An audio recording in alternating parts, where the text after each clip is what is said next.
This Week in Parasitism is brought to you by the American Society for Microbiology at microbeworld.org/TWiP.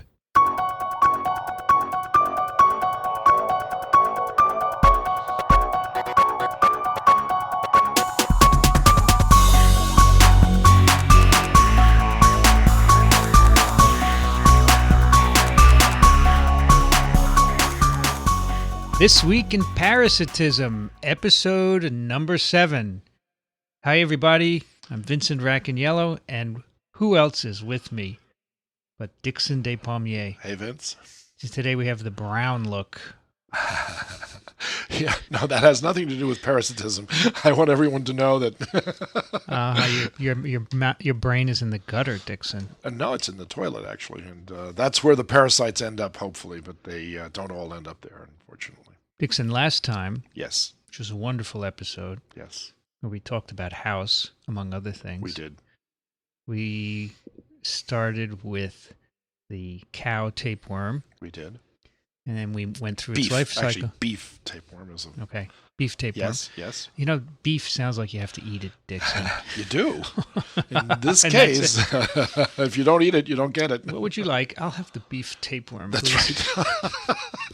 You're laughing, but people, I didn't mention this on the last show, but I will now because in the 1920s, there were a number of scams out there, medical scams, and one of them involved the selling of tapeworm proglottids in capsules. Mm-hmm.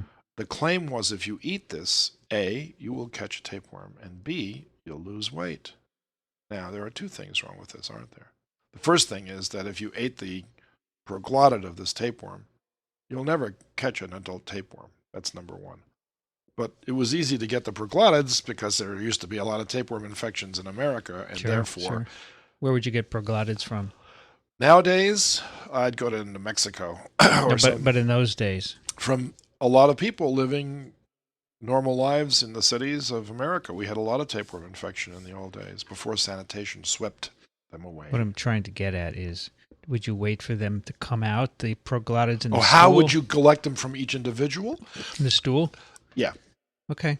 And then you'd hopefully clean them up before you put them in these capsules, but it didn't matter anyway. But remember, these things are alive when you capture them. And then they dried them out, Vince, and stuffed them into these gelatin-like capsules and sold them as a weight loss regimen for people who were overweight and thought they could lose weight by catching a tapeworm. Yeah. And we said last time, these tapeworm adults don't do anything in regards to absorbing more food than you do, so therefore you go into net nitrogen balance, negative nitrogen balance, I should have said. So the fact is that it was a scam in 3 or 4 different directions all at once, but I used to clip out these ads from these magazines that were circulated among the, I guess you could call us the parasite geeks of our day, because we collected this kind of material and shared it with each other. And I have a little Xerox copy of a clipping from an ad of a magazine that says, "Eat this capsule and lose weight." And it says there's a tapeworm inside. You have this? It's hidden somewhere in my archives. Yeah, you'll never find it. I could try to dig it out sometime, but the moment is lost. No, we would love to put it on our website at some point, right? You know what? I bet you could go online with Google Images and find something like that. I bet you could. Yeah, there has to be something out there. And Yeah. in fact, why don't we charge our listeners with it? Oh, absolutely. Find one and we'll put it on the website. And there was more than one, I guess you could call them pharmaceutical houses that were offering this as a weight loss program. But as far as I know, there's only one parasite that we could routinely catch that does us little harm except cause us to lose weight, and that's Giardia, which we will get to in another episode. So these capsules contained proglottis of the... Which was dead. Of the beef tapeworm. Yeah. Totally useless, not even going to grow in you. Totally useless. Of course, it would not be the pork tapeworm, because No. that might kill you. Well, they didn't know that, and they didn't care, to be honest. And that was the other tapeworm we discussed last time. That's true. And then we wanted to move on to some others, but we didn't have time. We did not. So today we will do that. We will. And then you will read a story that you wrote. If there's time. Okay. You know how I tend to ramble. Yeah, okay. I guess we're not going to get to that. Oh, we might. So the next tapeworm on our list of entities that are worth knowing about, and many of them are, of course, for other reasons rather than human health problems, is one called the fish tapeworm, or otherwise known formally as Diphyllobothrium latum. Now, this is a pseudo-Philidian tapeworm, as opposed to a cyclo-Philidian tapeworm. Now, remember, we differentiated between the pseudo-Philidians and the cyclo-Philidians last time, but I will reiterate. I don't remember that. I will reiterate. Cyclo-Philidian tapeworms have suckers and often have hooks in their rostellum to hold onto their host with, whereas pseudo-Philidians have what are known as bothria. See, these are interesting terms that you learn as you acquire the knowledge from these fields. It's a Greek word. Bothria means a groove. Ah. So there's a groove on both sides of the scolex of this particular group of tapeworms, which allows them to sort of flatten it out and then to pull back a little bit, and it causes a suction to develop, and therefore they can hold onto their hosts that. So the beef tapeworm falls into which group? Cyclo-Philidian tapeworms. They have 4 suckers. And do they have hooks? No. But the pork tapeworm does. It has 4 suckers and hooks. So that's also a cyclophilidian. It's also a cyclophilidian. Vince, you're getting it. By George, I think he's got it. the idea rather than the tapeworm. That's the Higgins thing, right? That's right. I'm the Higgins professor, by the way, so that makes sense. Just you white Higgins professor. So now we're up to another tapeworm, and this is a really long tapeworm. I mean, this tapeworm can achieve lengths of 15 meters. That's an enormous tapeworm.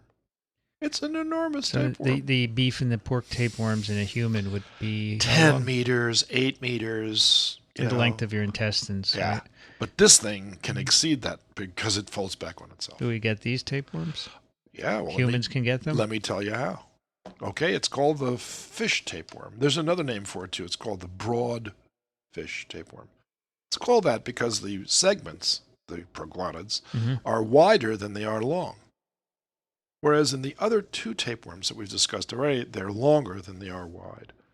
So if you had to look at just the gross specimens of these together, you could easily tell the fish tapeworm from the pork or beef tapeworm. You couldn't tell the pork or beef tapeworm apart because the segments look the same. Right. But for the pseudophilidian tapeworms, at least for this one, the segments are wider than they are, along all the way down the length of the tapeworm until you get to the gravid proglottids. But it's the life cycle of this parasite that's so interesting. Now, let me just say that there's a medical connection here, too, because the fish tapeworm was commonly acquired in this country during the early days of the settling of America, particularly from immigrants that came from Central Europe and northern Scandinavia. They brought their tapeworms with them. And when they did, they settled into some geographic regions, particularly the Midwest and New York City.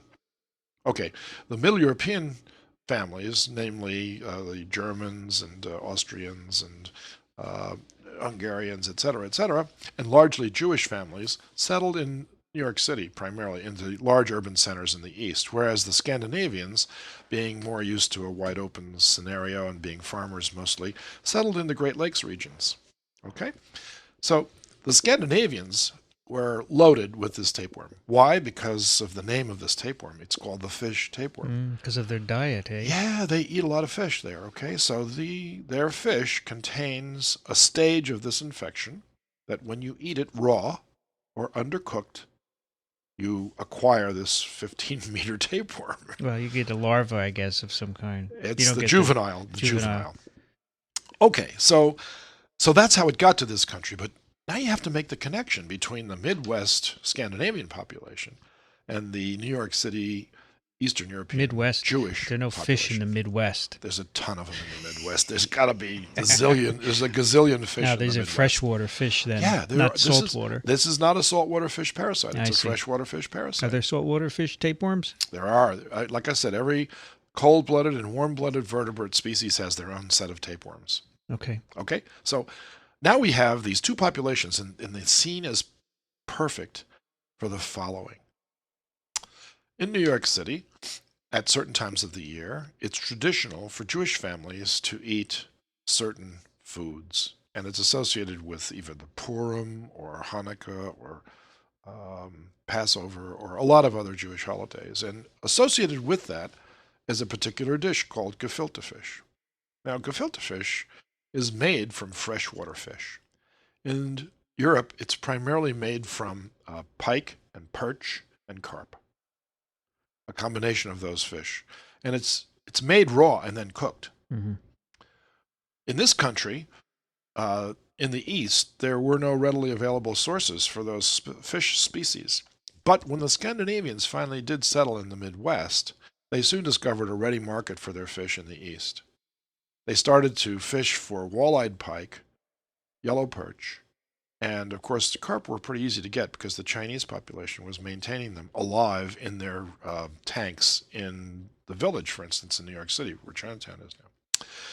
So during the 1920s and 30s and 40s and all the way through the 50s even, it was very common for the women of Jewish families living in New York City to harbor adult tapeworms. Now, because they caught them from sampling the gefilte fish preparations before they became cooked. So there's this book that I told you about called New Guinea Tapeworms and Jewish Grandmothers. The Jewish grandmother part of that title refers to this tapeworm. The fish tapeworm. Yeah, now there's a consequence for acquiring this tapeworm. It accumulates vitamin B12. It takes it from you? Cobalamin. Yeah, that's right. So it takes it from your diet before it even reaches you. So, you realize that there's something in your stomach called intrinsic factor that you need to have in order to absorb vitamin B12. Mm-hmm. People who eat a lot of raw eggs compromise that system by keeping intrinsic factor from operating. There's something in raw eggs that actually interferes with that process. So people who eat a lot of raw eggs, like Rocky from, all those movies, yes, I'm sure that he wouldn't have been he probably would have won every fight if he had just stopped eating raw eggs. However, it's interesting. Vitamin B12 is an interesting vitamin because it takes you 3 years to deplete your supply once you stop eating it. Really? So this is not an immediate thing. It's so the gradual. tapeworm takes it takes 3 years till you see the symptoms. That's and what correct. is the symptom of B12? It's called megaloblastic anemia. Uh-huh. It's a large, pale red blood cell because you need vitamin B12 in order to make hemoglobin. So without it, you're not going to make much hemoglobin. So the body attempts to compensate for that by making every red cell bigger to carry more hemoglobin. Sure. But it doesn't work out too well. So you had a lot of pale, anemic mothers and daughters. The mother said to the daughter, we're going to make gefilte fish. Come on over here and I'll show you. And here's how. You have to taste it to make sure it's spiced properly before it's cooked. Oh my gosh. So that's how they got it. No men got it. And all the So what does the it. New Guinea tapeworm in the title refer to? We're going to come to that. Is this one of the others we're going to talk about? No, it's actually the juvenile form of Taenia solium. We'll get back to it. All right, so that's last week. That is. So we'll make a connection between last week so and this this week. is the fish tapeworm. This is the fish tapeworm. So before these immigrants came to the U.S., you think the native populations didn't have fish tapeworms, but they would probably eat. Maybe they cook their fish because they certainly fished. Sure, right. That's right. But I have a feeling that this tapeworm was introduced from Europe into this country.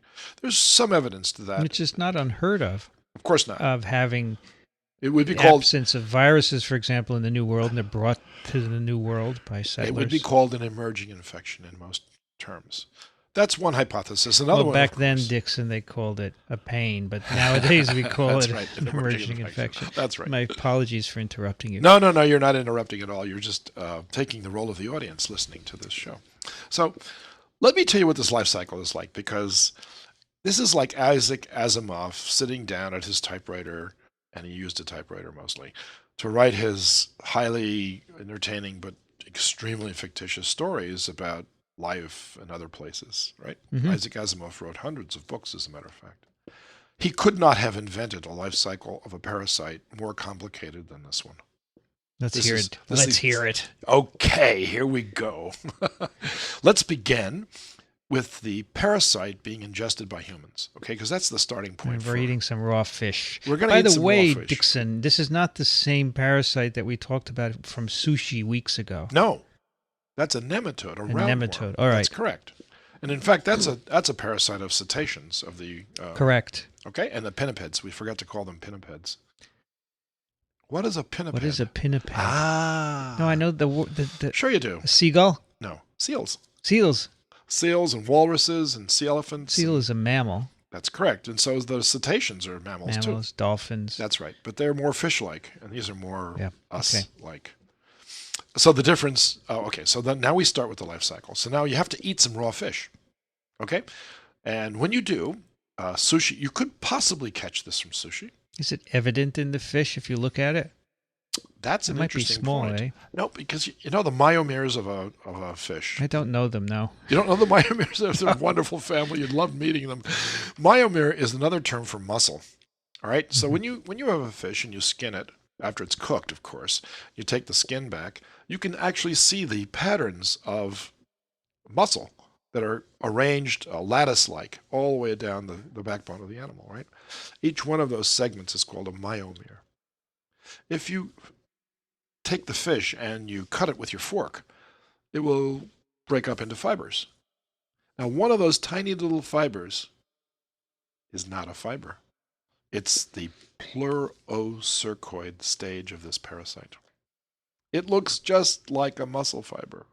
So it's hard to distinguish. From white-fleshed fish. Now, if you're eating a salmon, of course, which is a pink-flavored fish. You would see this. And by the way, the pink color comes from its diet. Tomatoes.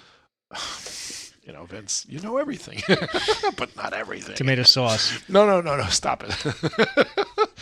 What do salmon eat in the wild? Berries. Stop. Come on. Bugs. They eat bugs, I guess. No, they don't. Fish? They're ocean fish that come back to spawn in fresh water. Salmon. I said salmon, right? Yeah. So in the ocean, what do you think they're eating all the time? They're eating shrimp. Wait, I was getting there. Krill. I was going to say krill. Krill's a shrimp. You would have been right. So they eat krill. They eat shrimp. And it imparts to the flesh of the fish a pink color. So if I ate enough krill, would I get pink? You would. I'm already pink. So we're drifting. Sorry. I'm very sorry, folks. That's okay. He's in a jocular mood right now. Um, So the point is that when you have a salmon laying in front of you and it's got pink flesh, you might pick out the pleurocercoid from that fish. You might. Okay?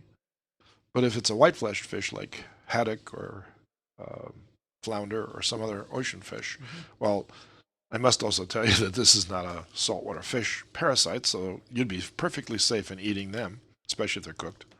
It's the freshwater fish that we have to be wary of. So walleyed pike, trout, northern pike. Stuff that you go after. Yep. But you throw them back. You don't eat them, I do, right? that's right. Yellow perch. All of those species of fish have the potential for harboring this stage. What's the prevalence of this tapeworm in the U.S.? We have no data on that whatsoever. This is below the radar screen of the Centers for Disease Control, way below, because it's not a very big medical problem. They don't actually keep track of this. If you cook your fish, is it going to get rid of this? Or freeze it. You can just freeze it. So if you're out in the woods and you're fishing and you're going to cook it, no problem, right? None. But you shouldn't eat it raw. But everybody likes sushi now. And freshwater sushi is a dangerous thing to eat no matter what anyway. There are other parasites that you can catch from that. I don't particularly like the freshwater sushi, so I'm okay. No, that's right. The only freshwater fish that you can catch, that can get regularly at a sushi bar is eel, and that's smoked. And the smoked eel is actually cooked as it's smoked. I thought it was an ocean eel. Saltwater. Eels live in freshwater, and they spawn in saltwater. In the Sargasso Sea. That's correct. They're called conandromous as opposed to anandromous. But we'll get back to that. I love eel, but it is smoked. You're right. Yeah. Smoked. Okay, so, but they're difficult to get lit to begin with. But once you do, they're great smoked. So, that was a joke. So we're going to ingest the pleurocercoid stage of this parasite, and it goes down with the meal into your stomach. It survives the stomach acid, the pepsin, and the hydrochloric acid. It then gets into the small intestine where it receives the proper environmental cue. Just like our other tapeworms' cues. Exactly right, and it then attaches with its two bothria. It everts them, presses it up against the sides of the intestine, and presses back and sucks onto the surface. And there it starts to grow. How many would you need to ingest to have a successful implantation? Just one? That experiment hasn't been done. You ask me that again when we get to some other parasites like Cryptosporidium, and I can give you some real answers. But in this case, I would guess that if you ate a live one, it would be very likely that you would get a All live right. tapeworm. So this guy grips just past, as soon as it gets out of the stomach, then bong, Right. in the duodenum, right? This is correct. Okay. So now it takes about 3 or 4 months for this tapeworm to accumulate enough biomass to grow to 15 meters. And at that point, the gravid, fully mature, fertilized proglottids begin to break off. Mm-hmm. But these don't actually pass out of the host intact. These actually break up in the small intestine. As the result, the eggs are released and they're included into the fecal mass as it moves out. So now you can do a diagnostic test for eggs in the stool and expect to find them. They're constantly shed? They're constantly shed. Now, I want to compare and contrast this to the other 2 tapeworms we talked about because we never discussed diagnosis. I just said a patient could bring in some segments, right? But what if a patient comes into your office, Dr. Racaniello, and you're the physician, and you say, the patient says, "Doctor, I think I have a tapeworm." And you'll say, "Well, what makes you say that?" And they'll say to you, "Well, I saw these large white stringy things in my stool." That would be the typical complaint because they're not causing you any physical problems, right? Except for the pork tapeworm, maybe? Well, we'll get back to that. But the adult tapeworms of these species don't cause any harm. This is the only Just one when that you does. see things shed. Yeah. So if you see a proglottis shed, That's right. but you're not going to see eggs in your stool. Of course not. But the point is that most doctors would then say, that have not had this knowledge, they would say, "Well, I'll tell you what we're going to do. We'll do a stool exam and we'll see if you have it." They won't find anything. Of course not, because the live proglottids pass out and then the eggs are released. This is for beef and pork tapeworms. That's correct. Now, there's only one possibility of finding eggs of that parasite, and it's on the patient, not in the stool itself. As the proglottids pass the anal sphincter, they can actually squeeze past the musculature of the opening, and in doing so, they express some eggs, which may be included on the perianal region of the patient. Now, there's another parasite of humans that everybody gets called pinworm. All right? It's a nematode, and it doesn't cause any harm either. And to diagnose it, you would take some scotch tape, or sticky tape rather, some clear sticky tape, evert the sticky side on the outside of a glass slide, on both sides of a glass slide. I can't draw this for you in the listener's imagination, but just imagine taking a piece of clear tape and spreading it on a glass slide and then taking half of it and making a loop with it. Yeah, so the sticky side is out. The sticky side is out. Now you take that sticky side and you press it up against the perianal region of the child, and then you press it back down on the slide, and now you can look through the microscope. This is for pinworms now. For pinworms. You can see the eggs, and sometimes you're lucky enough to actually catch an adult like this as well. Rarely, if the patient has a tapeworm of either the beef or the pork tapeworm, you'll see those eggs too, because they can be expressed on the perianal region. What about the fish tapeworm? No way. No, they're in the stool, though. They're in the stool. Forget about it. You have to do a stool exam to find this parasite, unless they tell you that they've found segments in their stool. Something's bothering me. Please. I forgot. The pork tapeworm, you contaminate your hands with the eggs, and then if you do reingest that, them, and then you're in big trouble. So that's how people infect themselves. That's correct. So you have but eggs, they don't infect themselves with the adult. We'll get to this because Right. they develop the juvenile stage. and then the juvenile, the egg that you contaminate your hand with, you ingest it, and it goes in, and then it starts the wrong cycle. It thinks you're a pig. That's correct. And then that's the issue. That's okay. right. And you get cysticercosis. Right. We'll get to that because No, we have a whole... talked about it last time. We did, and we're going to talk about it again because we have a whole section to talk about juvenile tapeworms. So these are the adult tapeworms. Now we've done Taenia saginata, Taenia solium, and now we're doing Diphyllobothrium latum. That's the fish tapeworm. That's for the fish tapeworm. So now I want to describe this life cycle because it's complicated, Vince. All right, go ahead. You're in the intestine so far. I'm in the intestine. I've got an adult tapeworm that's grown up, and now the segments are dissolved, the eggs are released, and the stool sample is delivered to the environment. Now, under ordinary circumstances, of course, what would happen to that, Vince, in this country? Well, it gets flushed down the toilet Right. and goes to a sewage Forget it. treatment plant. And End of it's gone. story. End Right. of story. That's what sanitation is all about. However, in the old days, when the Swedes and the Norwegians and the Finns and the Danes and the Netherlanders and the Luxembourgers and the Belgians moved to this country, into the Midwest, there was no sanitary facilities except the lakes themselves. They would use the lakes? So the outhouses were placed over the lake on a dock. that you could walk out onto, sit, and deposit into the lake your... So they weren't interested in swimming in these lakes, were they? Didn't say that. No, of course not. They would swim in those lakes. Of course they would.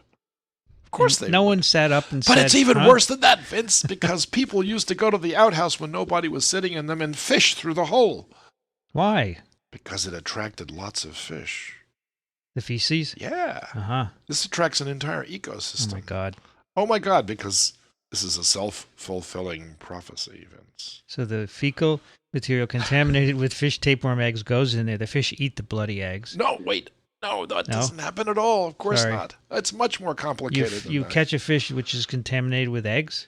No. On the surface of the... You can't possibly... You sound like you're Isaac Asimov trying to finish this story. He couldn't possibly I'm trying finish to this guess story. without looking at the picture. Yeah, don't look at the pictures. Right now you've got eggs in the stool. The stool goes in the water, and then something happens. Now what happens? I'll tell you what happens. Well, the eggs could start to... This is why we take 4 years to get our PhDs. Sure. Are you saying I need to go back? No, you just took the wrong subject for this one, that's all. Yes. It's why we're such a good team, because you're the virologist and I'm the larger-than-life parasitologist, and we can combine forces here because essentially good biology is at work in both places. Okay, We're a good team because of that, also because we're willing to do this. That's right. And share it. I have no shame whatsoever in asking the dumbest virology questions on Earth. No and all right, I don't know what happens here. My guess would be that the fish eat the eggs, but that's clearly wrong. It is. It doesn't happen. So, but you know what? In the early days of this life cycle investigation, everyone thought the same thing, and they kept looking at fish. Let me try again. The eggs go to the bottom, and they're eaten by insects or worms of some kind. Some kind of life, but not a fish, and then the fish eats that and gets the egg. No? All right, go ahead, Dickson. No, it's even more fanciful than that. Really? Yeah, it's remarkable life cycle because for many years people tried to sort this out. Yeah, because they took the eggs from patients' stools or from the pieces of tapeworm, and they tried feeding it to fish of various kinds because they knew you caught it from eating fish. So how come the fish didn't get it? There's something missing in this life cycle. What do fish eat, Dickson? They eat other fish. Smaller fish. That's right. Yeah, there's always a smaller fish. What's that famous saying by Jonathan Swift? Yeah, there's Swift. Microbes and microbes. Small fleas have littler fleas upon their backs that bite them, and smaller fleas have smaller fleas, so on ad infinitum. Yes, beautiful. Okay. I think I missed it up there a little bit, but it's basically the same thing. But that is not what happens here. Something even more complicated and more fanciful and more beautiful. The eggs are released in the stool after it dissolves in the water. All right, so if you're fishing, for instance, as I often do, and if there's a current in the lake, which there is in Lake Michigan, where this occurred endemically, then the feces is being swept down somewhere else, maybe along the beaches of Chicago. What a nice thought that is. From Milwaukee, let's say, where a lot of these people settled. Okay, they settled in Chicago too, but let's say that there's no reason why you shouldn't fish through the outhouse hole. Okay? My mentor, Dr. Harold Brown, as a child, grew up in Sheboygan, Michigan. And in Sheboygan, there's a couple of lakes up in northern Michigan. This is in the southern peninsula, but anybody from Michigan should show you where they're from because they hold their hand up. This is Saginaw Bay. This is it. So Sheboygan is way up in my little pinky finger. All right, so that's where he was from. So he describes growing up as a child, and he said he just loved looking through the outhouse hole at the reflection of his own face in the mirror of a lake. What a nice image that is. I'm not so sure, Dickson. Different cheeks.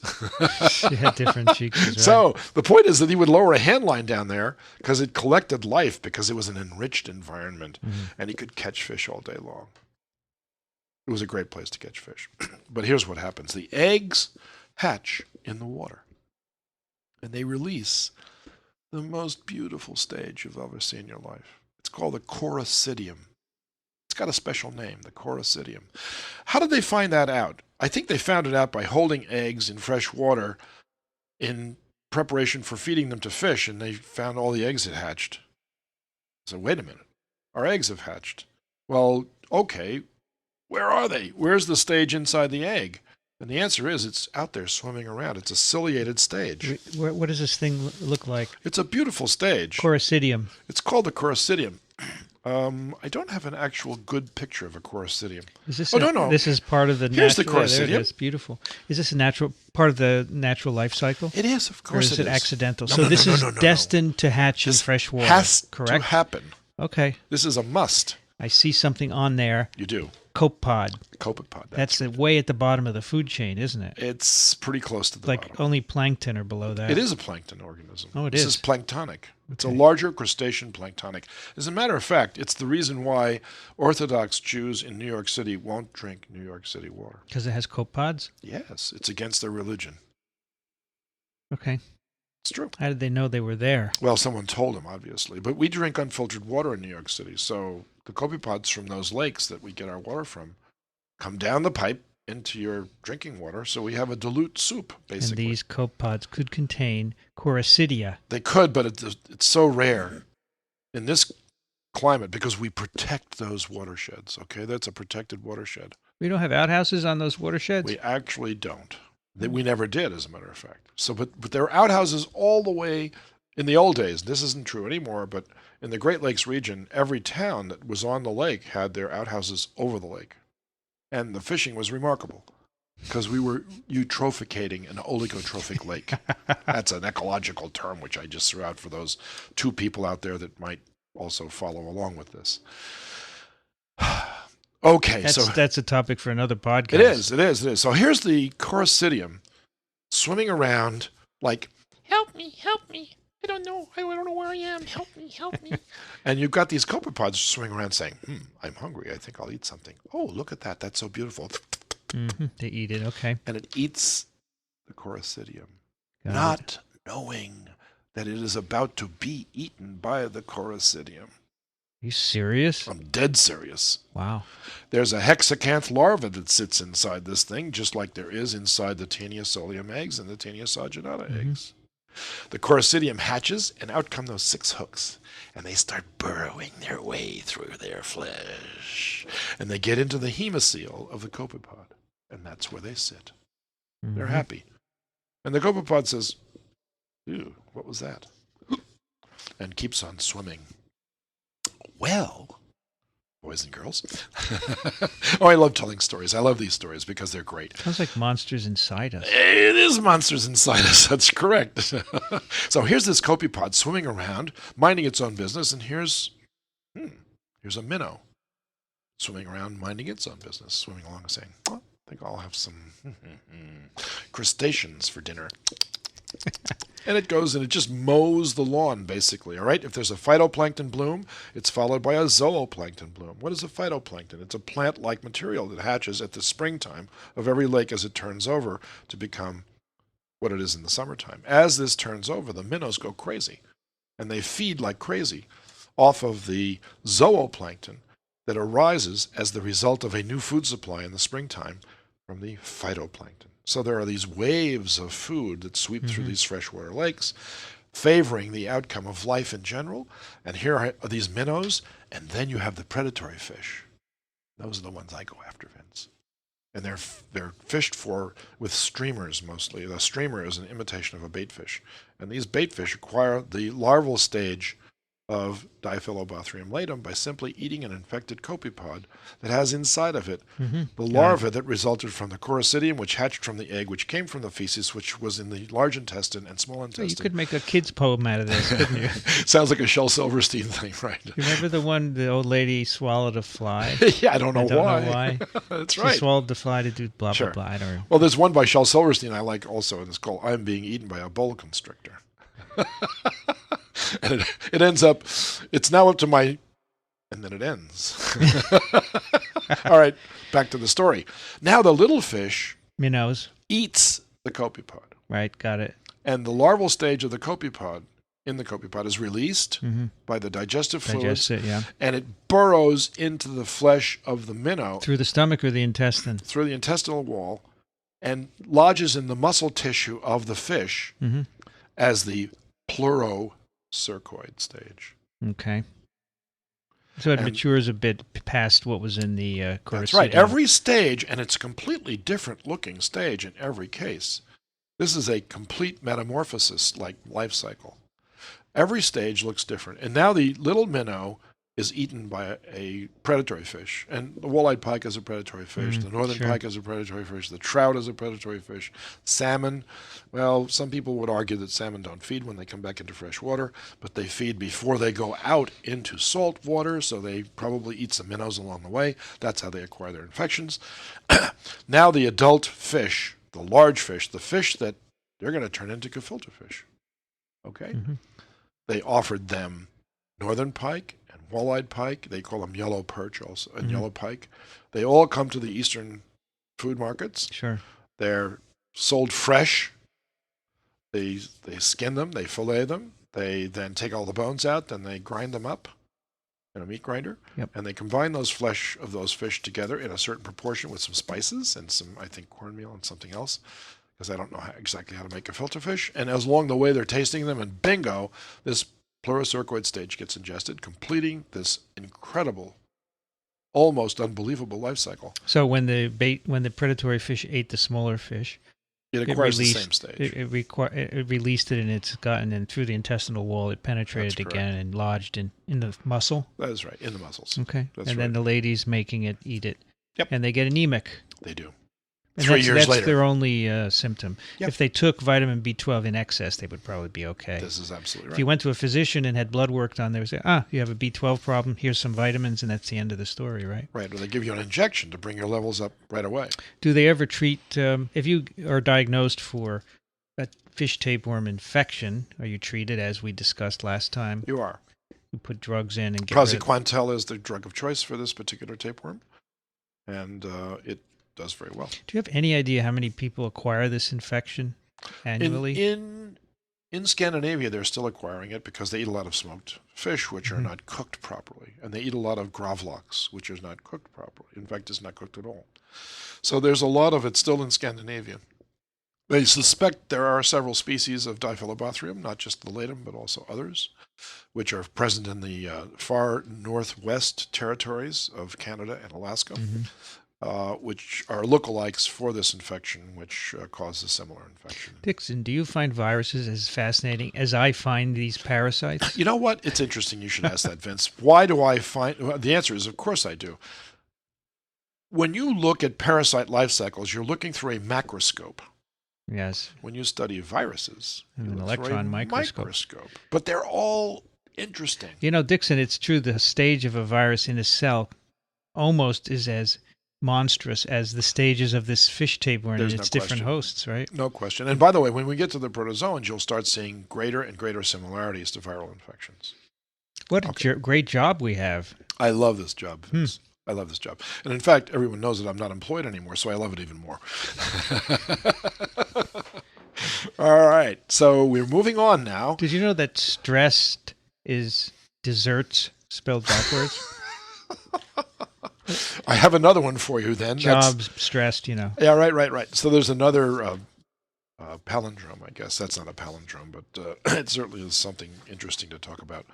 All right, so that was fish tapeworm. We're done with that? Yeah. What are we moving on to now? Gnu Prof? dung is the same spelled backwards and forwards. That's a palindrome, right? It is. That is a palindrome. Here I saw Ireland. That's right. There's a whole paragraph that's a palindromic. It's amazing, isn't it? Gattaca. No, that's not a palindrome. No. But the many restriction enzymes, their cleavage sequences are palindromic. Indeed. Well, on one strand, it's the same as on the other strand. Right. Anyway. Okay, so now we're going to move into the world of the juvenile tapeworm infection. Juvenile tapeworms. This Okay. is a stage of the infection that, in most cases, other animals catch, and we eat that stage, and we get the adult. By the way, Dickson, Yes, on that fish tapeworm life cycle, Yes, there was Vince. a bear there. there was a What bear. is he doing The there? bear is the reservoir host for this parasite. So ask me what a reservoir host is. What is a? I know it, but I'll ask you It's anyway. an animal that hangs around an artificial body of water. No, that's not true. Dixon, what is a reservoir host as it applies to parasites? Sure, or any other thing for that matter. Viruses, A too. reservoir host is another animal species besides humans that catches the same version of the infection that we do. Well, the name implies that it's a pot where that It keeps parasite it. is It kept, keeps right? it in the environment, Yes. right? Sometimes humans are dead-end infections That's from correct. the reservoir host, right? Well, Sometimes there are cycles. It if we're a depends. dead end, then we can't be a reservoir host. No, we wouldn't be, but some other animal Yeah, that's would be right. the reservoir and pass it on accidentally to us. So for the bear is the reservoir for the fish tapeworm. That's correct. So this bear eats fish and picks up the tapeworm, and then Yep. the tapeworms multiply and It doesn't multiply. grows into a long tapeworm, and then sheds eggs, Correct. which then goes back into the Correct, water. correct. Because the bears also put their outhouses over the water, They right? do. They do. Okay. They do. There's a You know the common. proverbial question. Yes, I do. I do. I know that. I know that. Does The a answer is bear- no. It's in the water, right? That's right. Only the educated bears do this. Okay. So now the question arises: what do we mean by host specificity?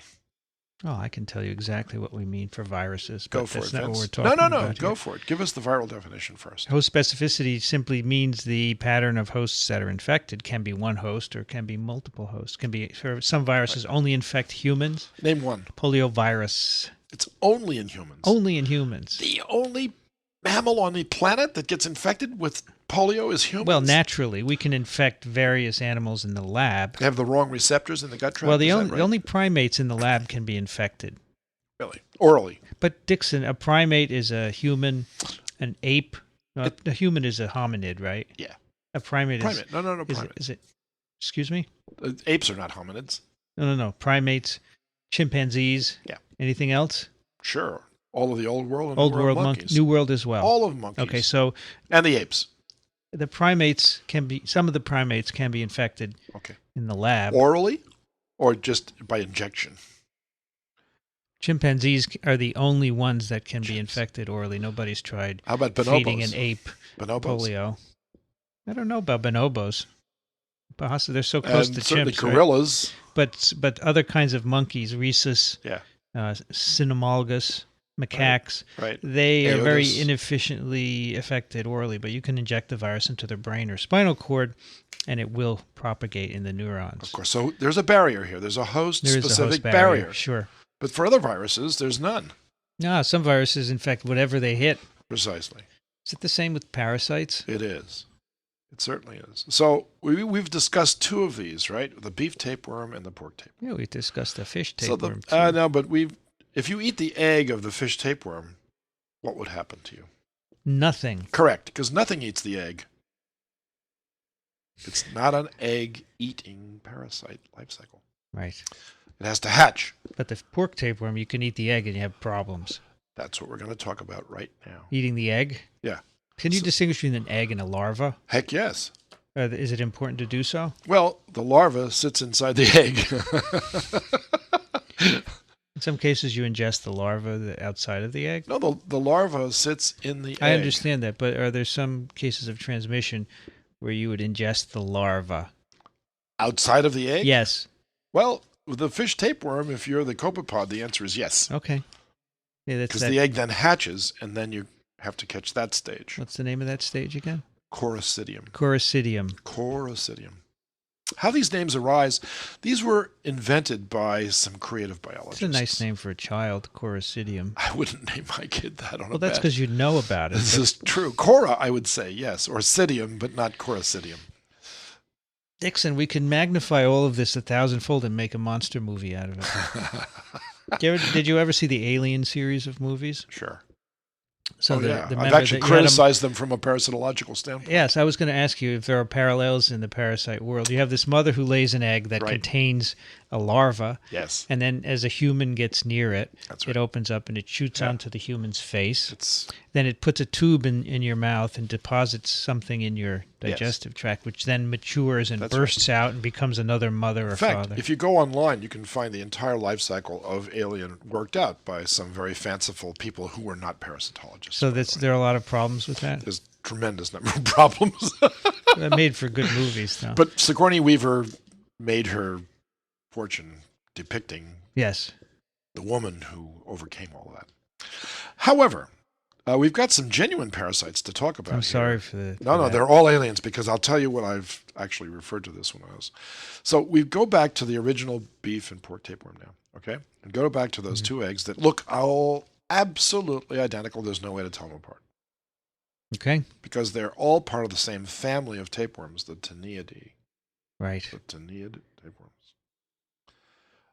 We're actually missing one more tapeworm that I'm sorry that I'm going to have to interrupt this about and go back and describe briefly, and that's the dog tapeworm. All right.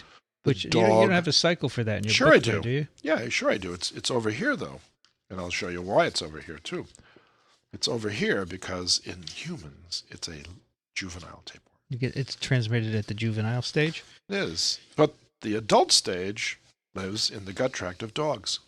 Dickson, now I'm getting a little bit lost here. Let's review, okay? Okay, sure.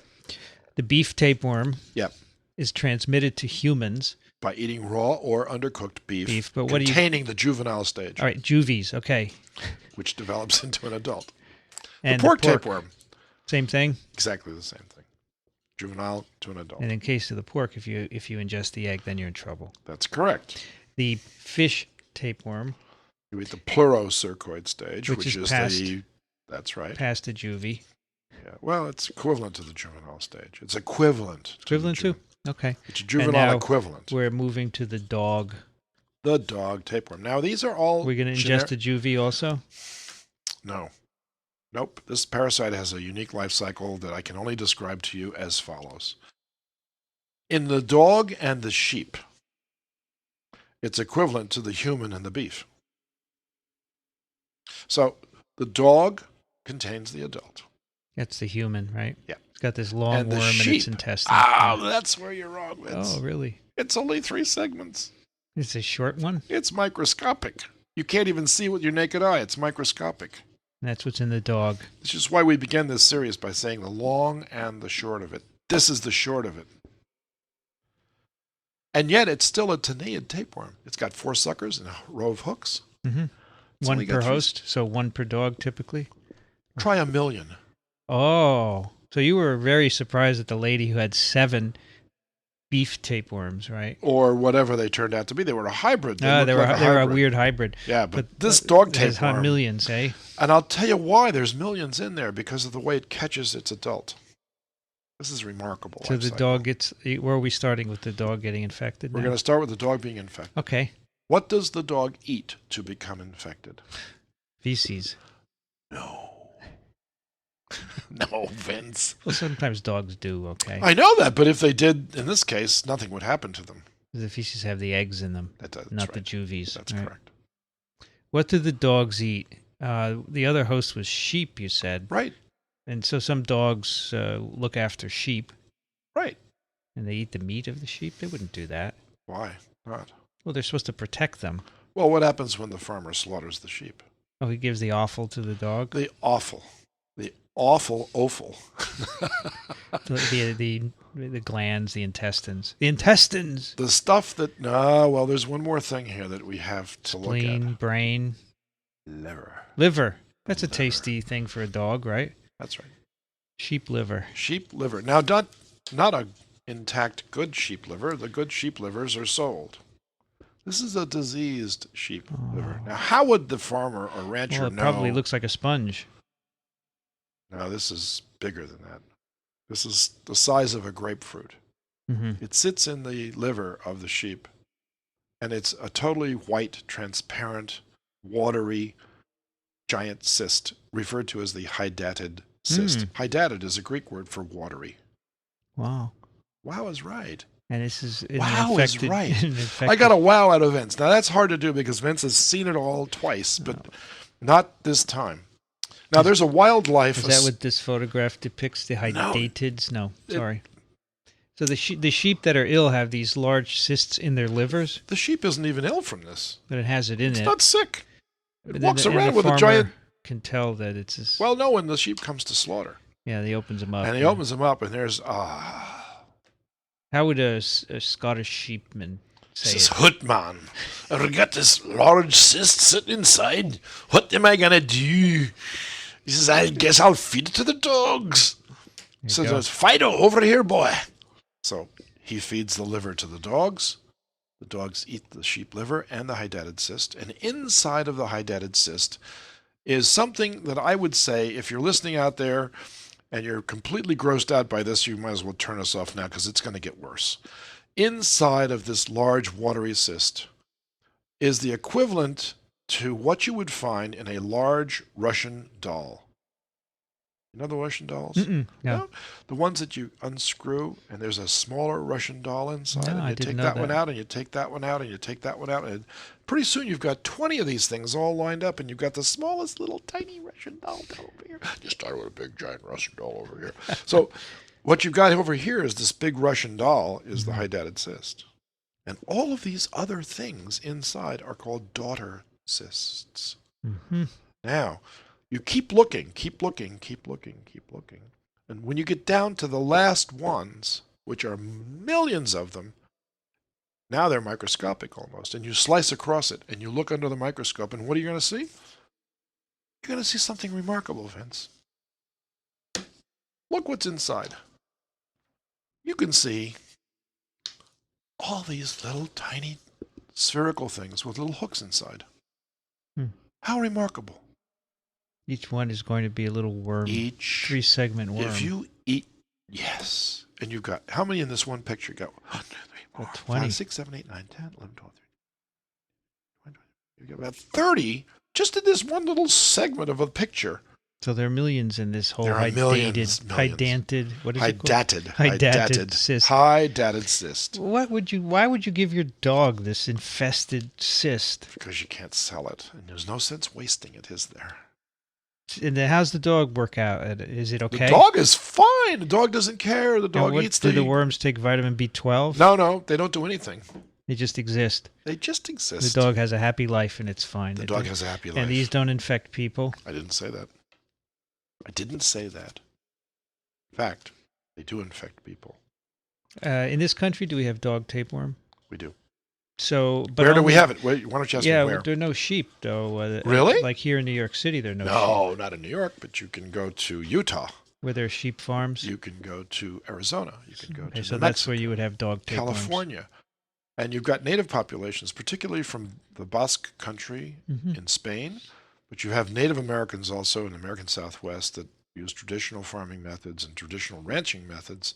And it's still a problem in those areas. And the Centers for Disease Control had, for many years, a rigorous control program to educate and then to give the dogs a anti-tapeworm drug and get rid of those adult tapeworms so that they couldn't spread it to the sheep. But wait a minute. We haven't finished this life cycle yet. Yes, I'm sorry. of course. No, we take the diversions. dog eats the sheep Cyst. liver, Yes. and in it is this large cyst with multiple cysts inside and millions of what they call protoscolices. Mm-hmm. It becomes a scolex. All right. Everything else is digested. The protoscolices are released. They attach with suckers and hooks. Intestine. Right. And they develop just 2 segments, and they're often producing eggs very, very soon after infection. Now, Within days. Vince, how do you think the sheep gets infected? Oi. It doesn't get it from the dog, does it? Where else? Or else it's a cycle. Sheep, dog, Where sheep. else? Where else? So what does the sheep eat to get infected? You know, I'm always saying feces, but I'm going to be wrong, right? No, you're right in this one. You're The right. sheep eat the dog feces They that do. finds in by the accident. meadow. By accident. I see. By accident. And what's in the feces? The eggs. Right. Yes, the eggs are shed. You said before. They did. Right. So then what happens to the egg in the intestine of the sheep? Gets a cue Right. To do what? to evert. No. It produces its probably cysteine proteases, which then allows the worm to larva dissolve out of the eggshell. Okay. Right. And it immediately encounters the villus tissue of the host. Then what happens? Attaches. It penetrates It right penetrates through it. this way. We're not going to make a worm in That's the right. sheep. It gets into the blood supply. Needs to get to the liver and make a hydatid And cyst. the returning blood supply takes it right to the liver. Bam! It sticks. And the next thing you know, you've got this small little cyst growing up inside the liver and displacing all of that tissue. And the sheep are okay, though, right? Yeah, they're okay. Now, so what happens, though, if the sheep gets one that goes to the lungs? What if it develops, didn't get to the liver? What if it bypassed the liver? Just somehow it got through that Sure. screen of the pre-sinusoidal Which will happen, capillaries. right? It'll happen. It can happen. I would guess it's going to have a lung problem because then it can't breathe. You're right. Yeah. Well, in one of the lungs at least. Yeah. And then what happens if it bypasses the lung? Sometimes it goes to the Brain. correct. And now you've got a big problem. Because now that sheep starts to stagger around and act sick. You probably think it has scrapey. The farmer doesn't want to sell a sick sheep, Mm-hmm. so they kill it now. We feed it to the dogs. No, they sell the meat. But then they would discover in the brain tissue now a hydatid cyst. I see. So they feed the brain to the dogs. And in the meantime, the people who buy the sheep, are they going to be infected? No. They won't. Now, there's an interesting thing about this parasite, too, and that is the hydatid cyst itself. The hydatid cyst itself contains an acellular outer layer, which coats the whole thing and protects it. Mm-hmm.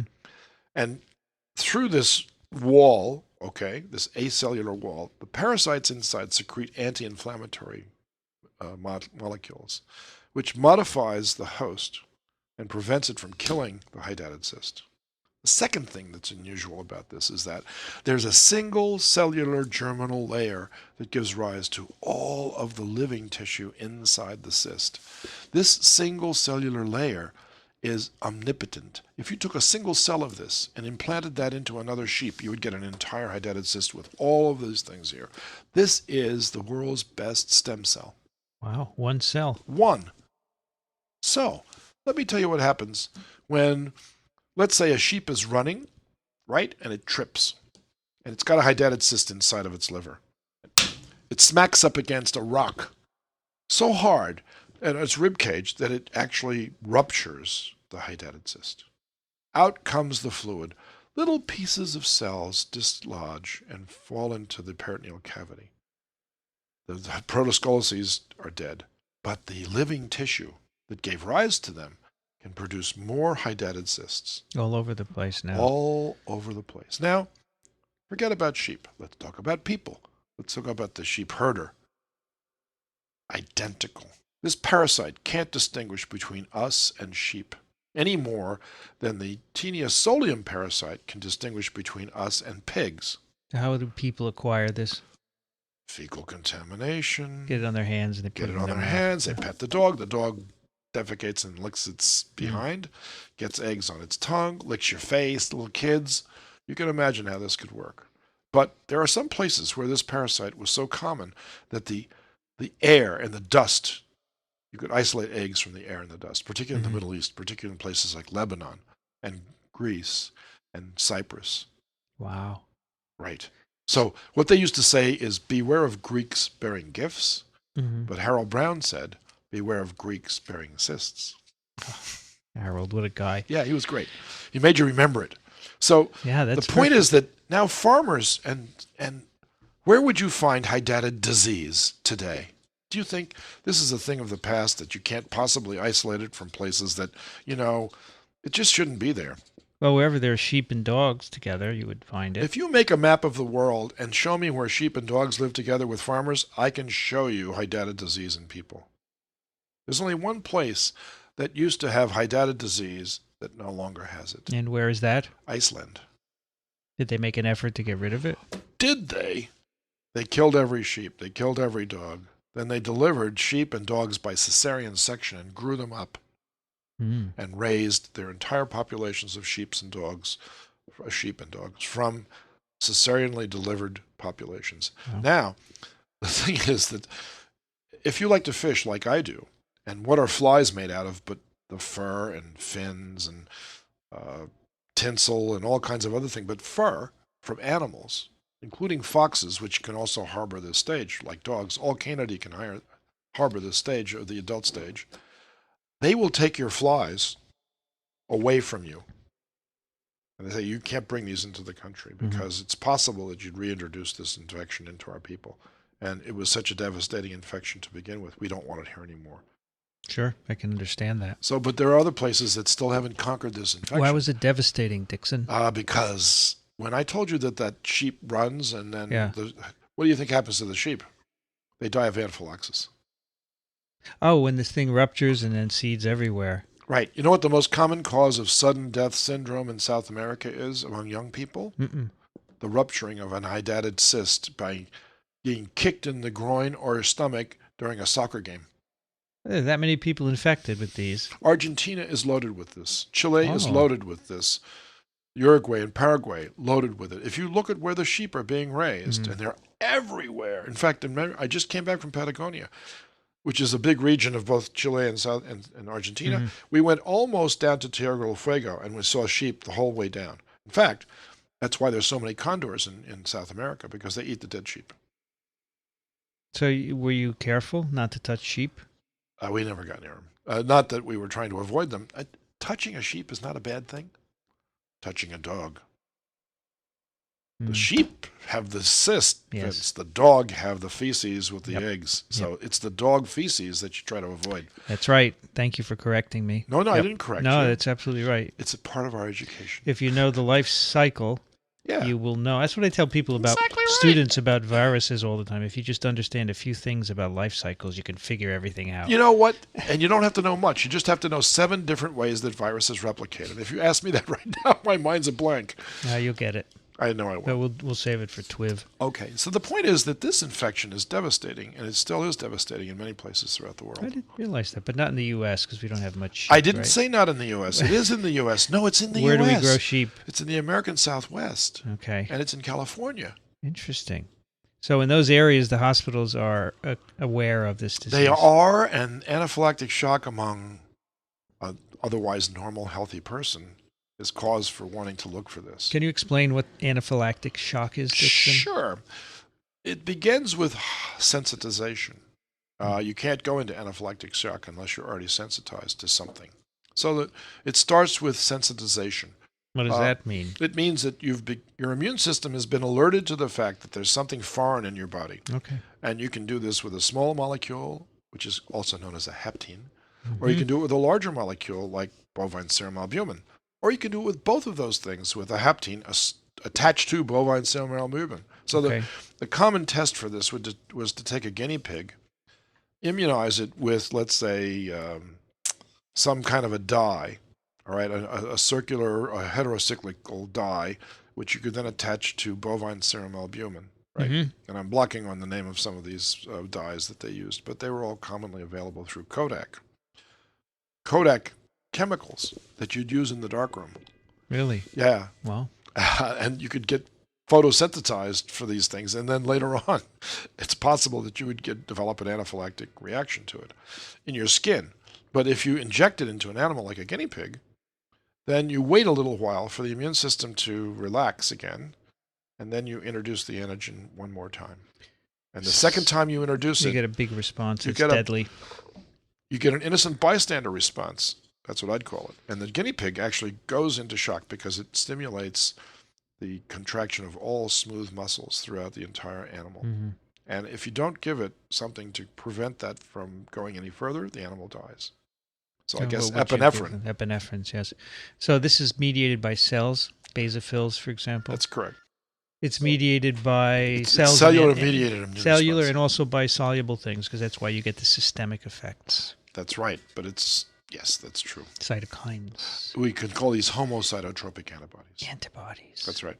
Okay. These are antibodies. This is a response that's mediated by basophils. All right? They're intimately involved in this. And basophils actually, when they're attached to cells, are called mast cells. They're not called basophils, although they originate from basophils. So the entire small intestine is loaded with mast cells. And in fact, that's one of the immune responses that's mediated against large parasites like worms, which can help to mediate their expulsion. They're not killed, they're just made uncomfortable. Enough to not want to be there anymore. So it sounds to me that the farmers dog, can die from this. The dog tapeworm is more serious than some of the others we've talked about. No question about it. Except maybe eating pork eggs that's in right. people, right? That's correct. Neurocysticercosis. So this is one of the larval tapeworms that's or juvenile tapeworms, I should call it now. That's a serious health risk. All right. All right, and now we can go back and talk about cysticercosis in the same breath, basically. It's a smaller version of the Hydatid disease. But it's more commonly lodging in the long limbs, like arms and legs, or in nervous tissue. Once it's in nervous tissue, it's easier to detect it because it usually causes something that causes the patient to come to see the doctor. Mm. You start losing your eyesight in one eye, or you get hemiparesis, that is, one side of your body gets weaker than the other, or you begin to hallucinate, or you develop convulsions. And for that reason, you start to worry that there's something wrong, like you might have a brain tumor. Right, which we talked about last time. Someone had that experience. Yes. We did. In fact, in my book, I actually show a picture, going back to the dog tapeworm, of a Native American slaughtering a sheep with dogs just outside the picture, waiting for the offal to fall out so that they can ingest them. And we have a slaughterhouse picture also of dogs waiting for offal thrown off the platform of where they're slaughtering animals in Ecuador. So this is not an uncommon infection, no matter where you go throughout the world. And if we were to sanitize all of these slaughterhouse situations, it would go away. And take the diseased portions and incinerate them. Mm-hmm. You could stop the life cycles right now, but of course, that's not how the world works. Yeah. So we're still talking about it. Does that complete our education on tapeworms? It actually doesn't, Vince. I've got this story, but I think time has run out for this episode. Yeah, we've been doing an hour, so we probably should save your story for another time. The story will be like we've just constructed the ice cream cone, and this would be the ice cream. Excellent. The ice cream cone. Well, I think it would be a great follow-up. Perhaps it would. Yeah. It would just exist on its own. Okay. Here's an interesting question. Yes. Wait a minute. You didn't ask me how you cure these things. What happens if the farmer or the rancher, through just a routine examination, let's say they started to palpate and they felt this upper right quadrant they go to mass. a physician. It's painless, yes, as opposed to some other upper right quadrant masses which are painful, like Entamoeba histolytica, which makes a cyst in your liver that's very painful. This thing is silent, totally silent. So you would go to your physician. And then they do a CAT scan. CAT scan, you see this mass. Oh my goodness, now what are we going to do? Well, you're lucky if it's just in your liver, because Could you tell this from a CAT scan? You know exactly what it is? And you do an MRI. You can even see the hooklets with an MRI. Okay. All right? That's how good it's gotten. So if this were an episode of House, they would say, Foreman, go down and do a CAT scan on this person. Well, there's a large cyst. Now do an MRI and check out to see whether it's one.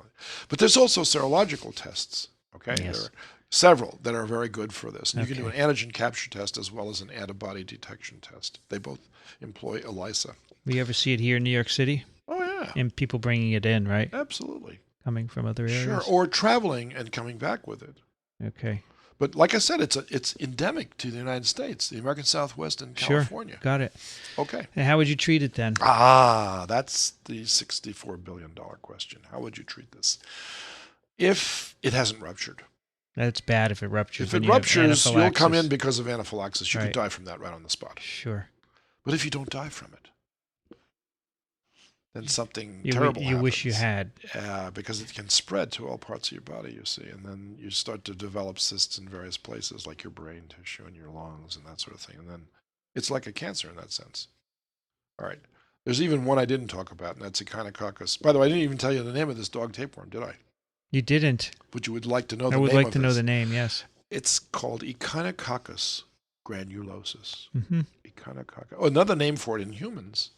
We have a disease named after it. It's called Hydatid disease. Hydatid because of this water-filled large, sac. watery. Good. So the beef and the porks were taenias. Yeah, taenia. Taenia. The fish was Diphyllobothrium, and our dog is Echinococcus. Now there's another Echinococcus hanging out there that's even more fanciful and bizarre. Right. And it's called Echinococcus multilocularis. Locularis. Multiple what? Multiple locules, or multiple compartments. Mm-hmm. Okay. And it's a parasite of Arctic and red foxes and voles.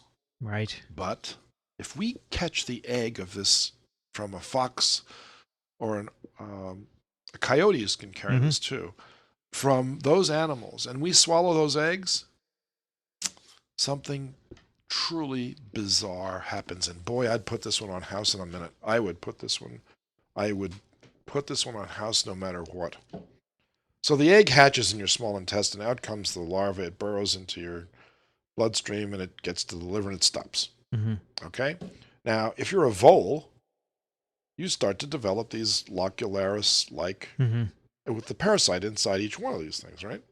And that's when the vole dies, fox eats the vole, or when the coyote eats the vole, catches the parasites again and gets the adults. That's a simple life cycle.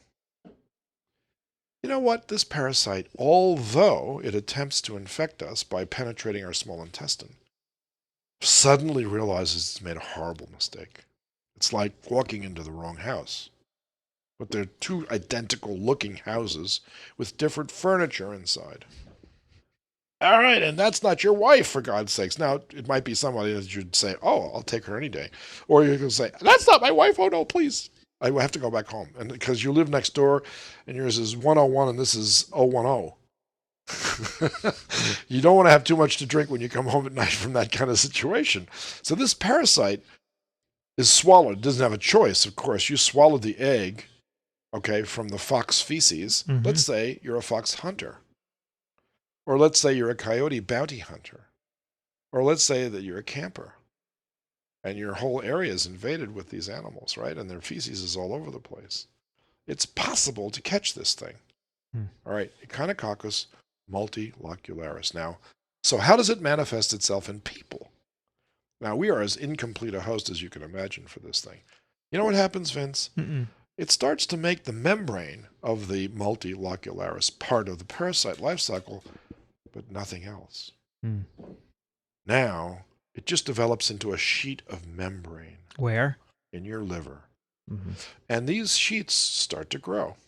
And when they reach the capsule of glycine, which is the outer capsule of the liver, it stops. Then it makes a right-hand turn, and it starts to grow down this way. When it reaches the bottom, it stops. Makes a right-hand turn, starts to grow back up this way. It starts to dissect the liver into parts. Wow. Without causing any disease whatsoever. Just sheets. Sheets of membrane. And no parasites. There's no parasite there. There's just a sheet of stem cells. Wow. Amazing. Until something terrible happens. And it cuts off the circulation to the liver. And the patient becomes deathly ill and dies. From what? Parasite membrane disease. Wow. But there's stem cells that are leading to that, which came from the coyote or whatever animal. Yeah. It's the strangest. Is this quite rare? It's very rare.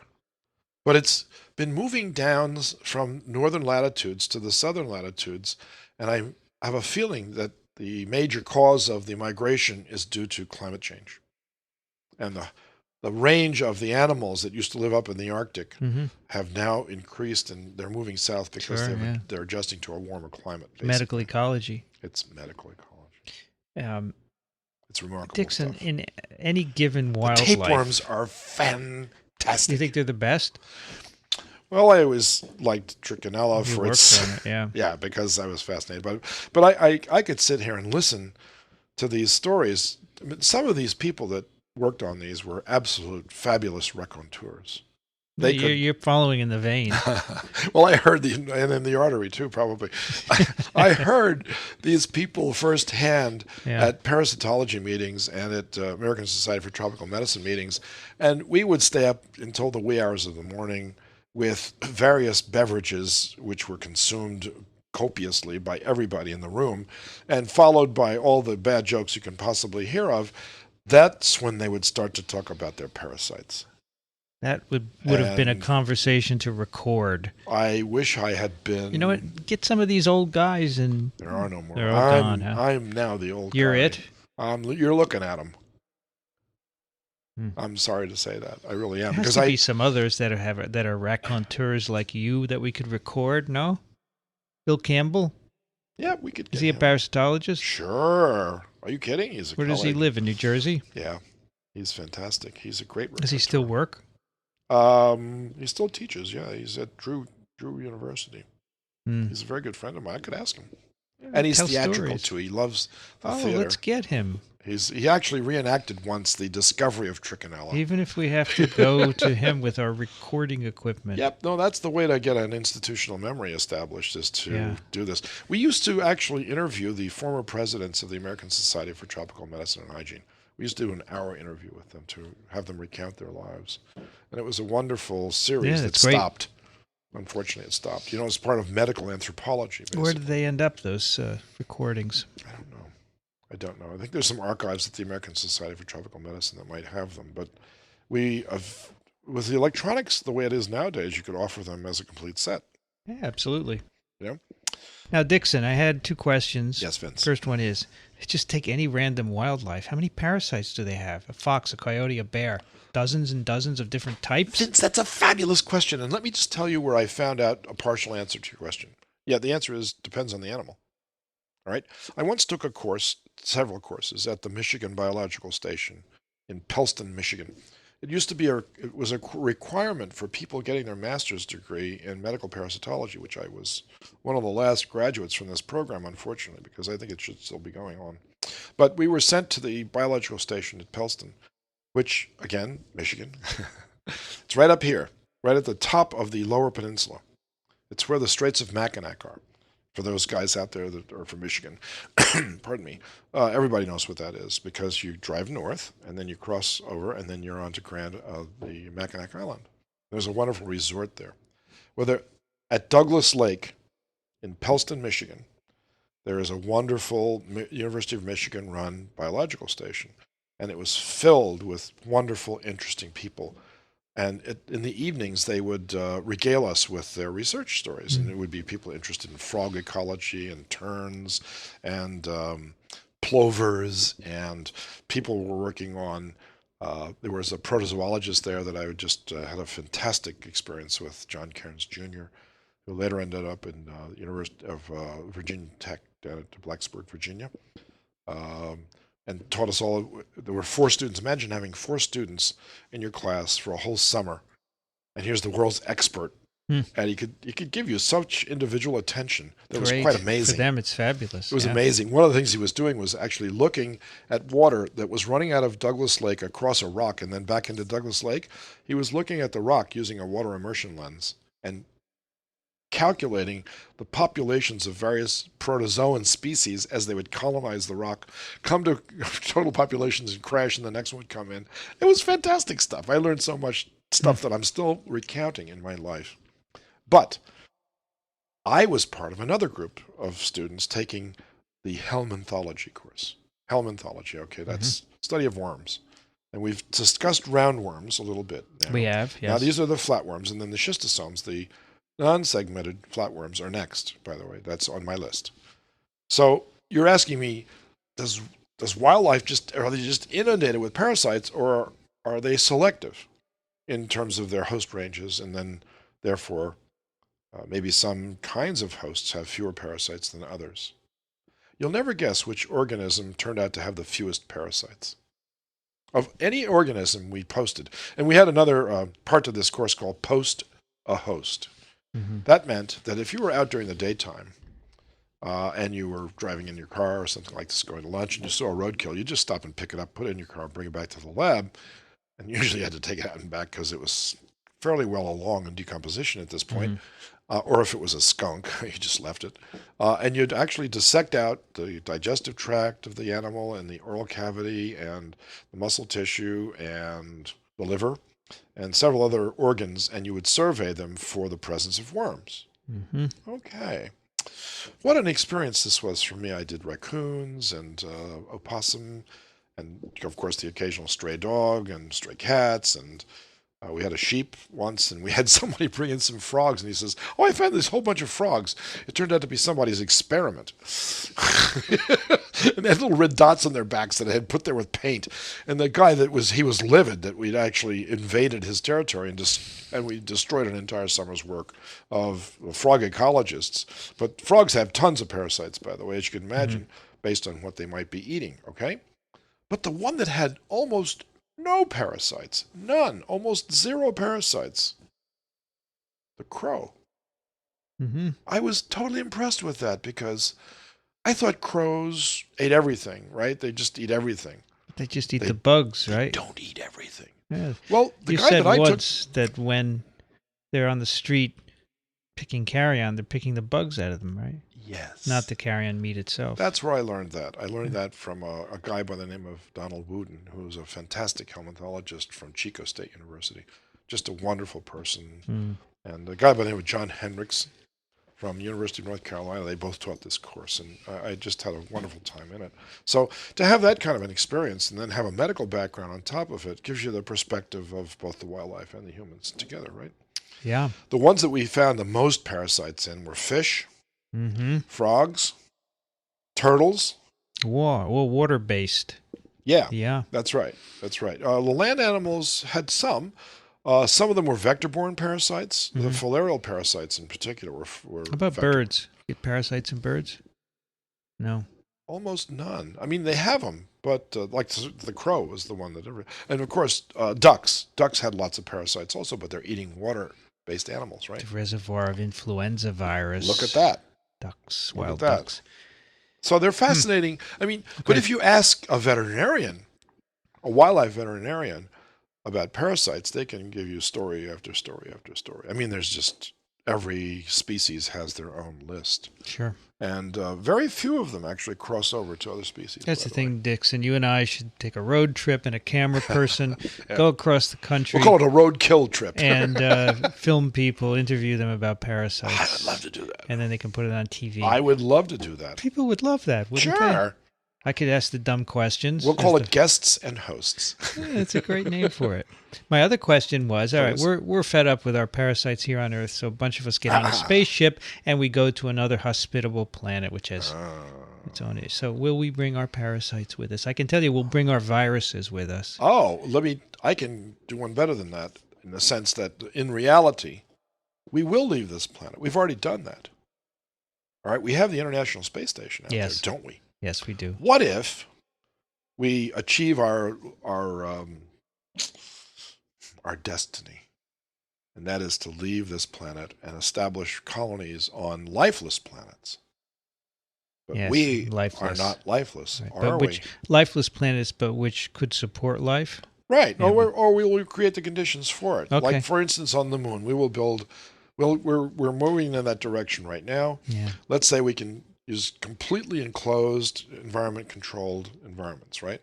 That's where the vertical farm, by the way, comes in too, by the way, because you can't go there unless you can raise your own food. Dickson, you're going to build a vertical farm on the moon? Darn right. Wow. Have to. You have no choice. Yeah. And the same is true for Mars. But think of this. Now your microbes are with you, right? They certainly are. And they start to... They're evolving, aren't they? Mm-hmm. I learned something last night which triggered this thought, by the way, and I'm going to get back to the thought. The easiest way to create a new species is to geographically isolate one species into two different places. Mm-hmm. That's the easy way. So during the about 30 million years ago, I learned last night on a wonderful planet, and that's my pick of the week, by the way, called Atlas 4.0. What is that? Atlas 4.0. It's a brand new show that just came on television on the Discovery Channel last night. And their first show was on the Rift Valley. And I think what this show is a series of geological stories about how the Earth got to the way it is. And they started to look at the Rift Valley as an entity first, but then they got to the life forms of the Rift Valley. Now, I think they picked it because that's where we came from. You think? I know. The Old Ivy Gorge is part of the Rift Valley. Old Ivy? That's where we're from. Okay. So they went to Lake I Malawi. thought you were from Hoboken. Originally New Orleans, but let's not talk about that. So they went to Lake Malawi, and they said Lake Malawi is one of the most unusual lakes on Earth. I used to have fish from there. Of course you did. Which ones were they? Cichlids. Exactly. You know how many species of cichlids there are? No idea, but they're beautiful. There are hundreds. Sort of saline water, right? No. Brackish? No, fresh. Is it fresh? Total fresh. We had to put a little salt in the water for them. Yes. Well, there might be a few saltwater cichlids. A little bit. But mostly they're freshwater fish. Really? Okay. Mostly they're fresh. The point is this. When Lake Malawi was forming, it formed as the result of the rift. Did you know that 1/4 of the world's freshwater in liquid form are in 4 different lakes? There's Lake Victoria, Lake Malawi, and Lake Tanganyika, and then there's a fourth lake. And all the fish are different in all four lakes, Yes, right? and in fact, in Lake Malawi, during one of the ice ages, the water levels went down so low that it turned it into 4 different lakes. Right. And that's when the cichlids went bananas. Yeah, they speciate, right? Different right. environments. So that's a good example of a geographic barrier to prevent the same species from coming together. And as a result of microclimate differences or major climate differences, right. creates the formation of a new species. Sure. Absolutely. So guess what happened to us? An enormous mountain range came up and separated the great apes that were already there into 2 groups. One group remained in the trees. The other group remained on the other side of the mountains where the trees disappeared. And therefore, we had to evolve different strategies for surviving in the savannas, namely upright behavior and hunting and running a lot. We ran a lot. We had to run away from the run lions. away. That's right, like the Monty Python, run away. Okay, so all of these parasite species evolve along with their hosts. So as you separate the host, you separate the parasites too. So imagine a human population now on the moon. And imagine a human population there is for 20 generations. Is that how long it would take? Well, I'm just speculating here. At that point, if you go 20 generations apart for most amphibians or fish or mammals, the differences start to become apparent. And then eventually there are reproductive barriers that are set up, either behaviorally or actual reproductive barriers, okay? And that's the basis for life on Earth. That's the way it works, and that's the way you get it. Now, what would happen to humans when we go to the moon? And let's say there's a permanent colony on the moon and it stays there for, let's say, 200 years. And without contact to the Earth, they're totally isolated. What do you think would happen to their microbes?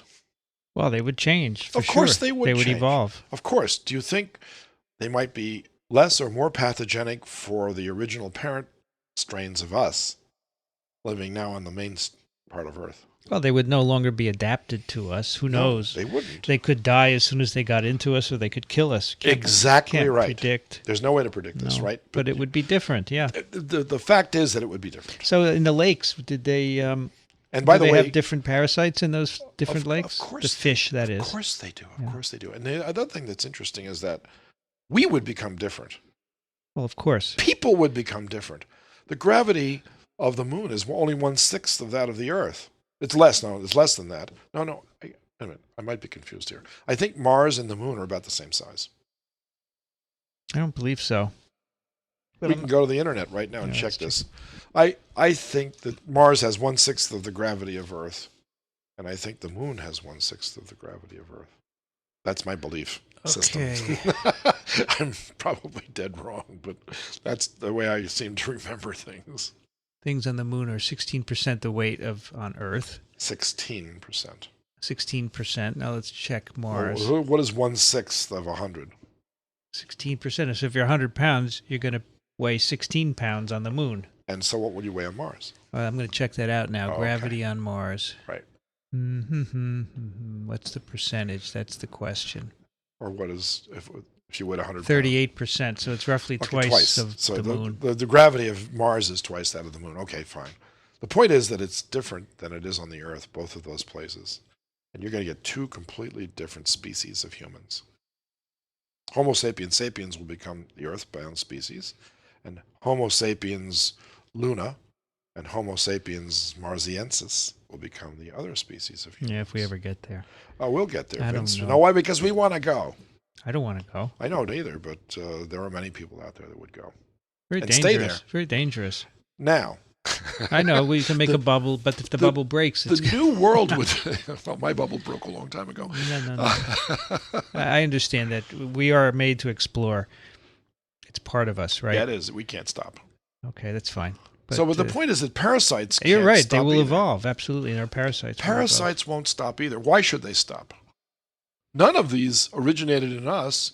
They all had to evolve up from other life forms below There's us. only one thing that will stop them from evolving. That's a total annihilation of the host. That's right. You're right. So that's the reason why a lot of these parasites don't have genes for longevity. They don't need them. You don't need them, yeah. That's amazing. Goodbye. That's a very interesting concept that you just stay with your host and that's it. Yeah. Okay. Fascinating stuff, Dickson. So did we cover the waterfront of tapeworms yet? I think we did. I think we should now move away from tapeworms. I'm glad. The next episode. Well, you should read your story in the next episode as a sort of epilogue for the tapeworm. It is, because it brings in a lot of environmental concerns that we've got about where we live and how we live. And tapeworms turn out to be an indicator species for some of these things. So I'll tell you what. I propose the next episode of TWiP. You read your story. We'll do a few emails and wrap it up. It's Read Me a Story time. What's the name of the story? The name of this story is called Frog's Legs and Parasite Tails. Good. Yeah, that's perfect for the next one. Yeah. And then we'll move on. Okay. I have a couple of emails today I'd like to read. Oh, good. This is from Thomas. Okay. Professors, Uh-huh. I love the podcast. Great. Let me join the chorus of others in requesting more frequent updates. Dick's stories are enrapturing. And I love Vincent's wit and production values.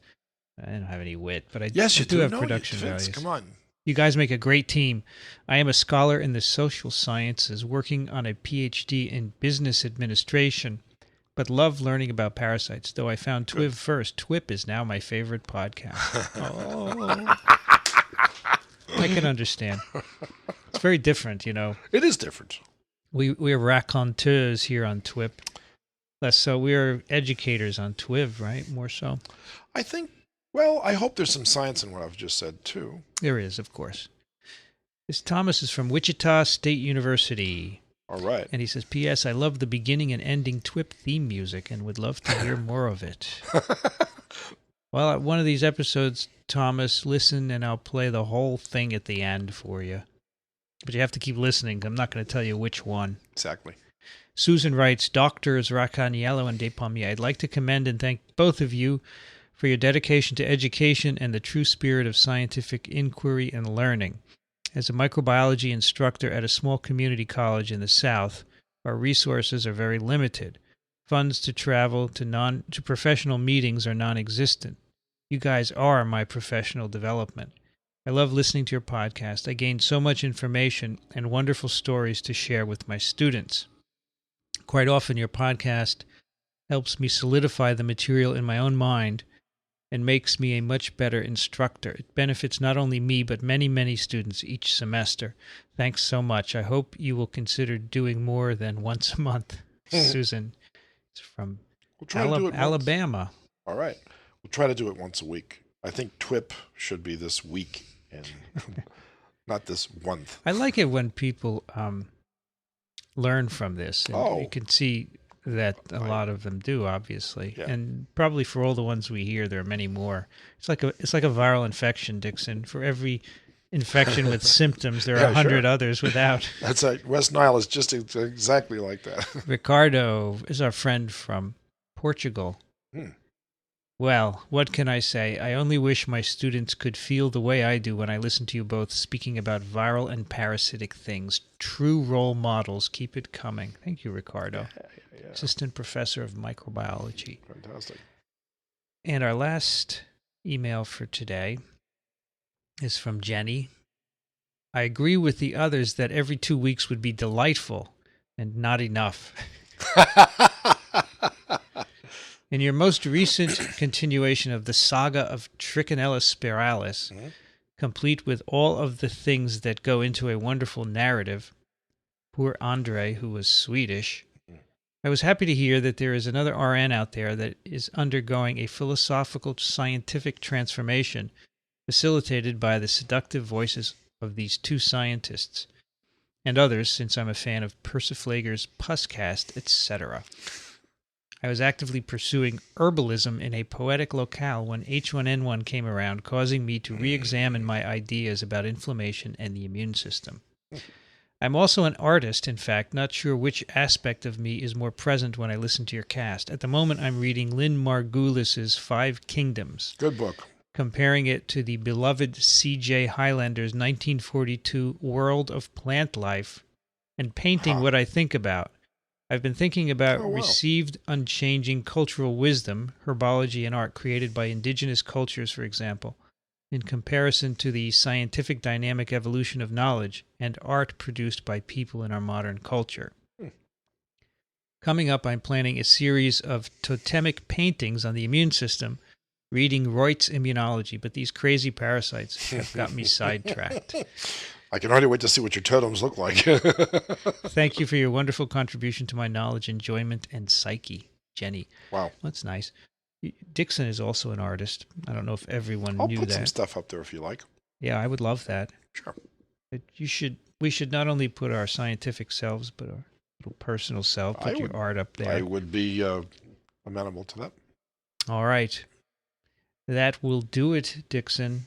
Vincent. Dickson is at Racaniello.org and medicalecology.com. And verticalfarm.com. Vertical It's actually Farm. org now, by the way. We changed the Which name. one? Verticalfarm.org? Yeah, we got it back. Why is that? Someone had bought it, and then it's expired, so we bought it.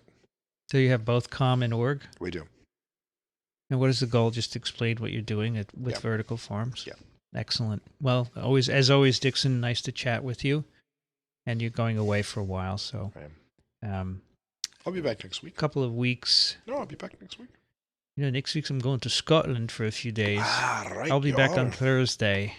Right, you ought to go to Edinburgh. I'm going to Edinburgh to talk about social media in microbiology education. I have to put in my order for a wee dram. Dram. TWiP this week in parasitism is brought to you by the American Society for Microbiology, our friends, and you can find us at microbeworld.org/TWiP. And don't forget TWiV this week in virology, right? Absolutely. That's still around. Oh, yeah. At twiv.tv. And of course, always send us your comments and questions. twip@twiv.tv. You have been listening to This Week in Parasitism. Thanks for joining us. We'll be back soon. Another TWiP is parasitic.